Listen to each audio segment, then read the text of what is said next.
Sertifikat biologiya A+ testlar to'plamidagi ikkinchi variant 37-savol tahlili. Energiya almashuv jarayonida jami 3550 kilojul issiqlik energiyasi ajralib chiqdi. Bunda glyukoza to'liq va noto'liq, ya'ni chala parchalandi. Shu parchalash natijasida 5 molekula sut kislorodi hosil bo'ldi va 100 ta ATF molekulalar hosil bo'ldi. A masala shartida energiya almashuvining dastlabki bosqichda ajralib chiqqan issiqlik energiyasi, ya'ni birinchi bosqichda. B masala shartida glyukoza parchalanish anaerob hamda aerob sharoitda ajralgan issiqlik energiyasi o'zaro necha kilojulga farq qiladi? Demak, glyukoza parchalanibdi to'liq hamda chala. Chala. To'liqni x, chalani y desak, x plus y'imiz 5 mol ekan. Endi to'liq parchalanishda 38 ta ATF hosil bo'ladi, chala parchalanishda 2 ta ATF hosil bo'ladi. Jami hosil bo'lgan ATFlar 100 ta ekan. Endi sistema ishlariga bo'lsa yuqorini 2 ga ko'paytirsak, 2y va 2y qisqarib ketadi.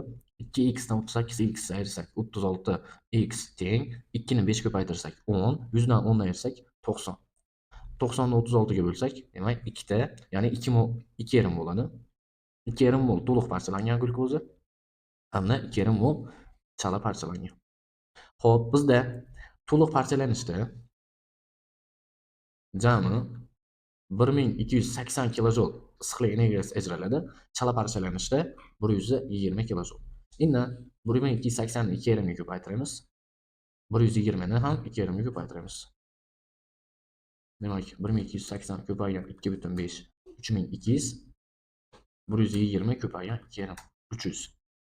Endi 3200 bu to'liq parchalanishda ajralgan issiqlik energiyasi, 300 esa chala parchalanishda ajralgan issiqlik energiyasi. Jami energiyalarni qo'shsak 3500 ekan. Endi masala shartida energiya almashinuvi jarayonida 3550 kilojul degan. 3550 dan 3500 ayirsak 50 kilojul bu dastlabki bosqichda ajralgan energiya hisoblanadi. Demak, A masala shartiga javob 50 ekan. Endi B masala shartida aytayaptiki, anaerob va aerob sharoitda ajralgan issiqlik energiyasi deydi. Anaerob to'liq parchalanishi ichida ham sodir bo'ladi. 2,5 ni 120 ga ko'paytiramiz. To'liq parchalanish ichida 300 bo'ladi va chala parchalanish ham anaerobga olamiz 300.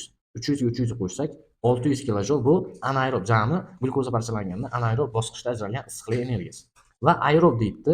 Aerob sharoitda 1 molidan 1160 kilojul issiqlik energiyasi ajralardi. Bizda 2,5 moli, 2,5 molidan qancha?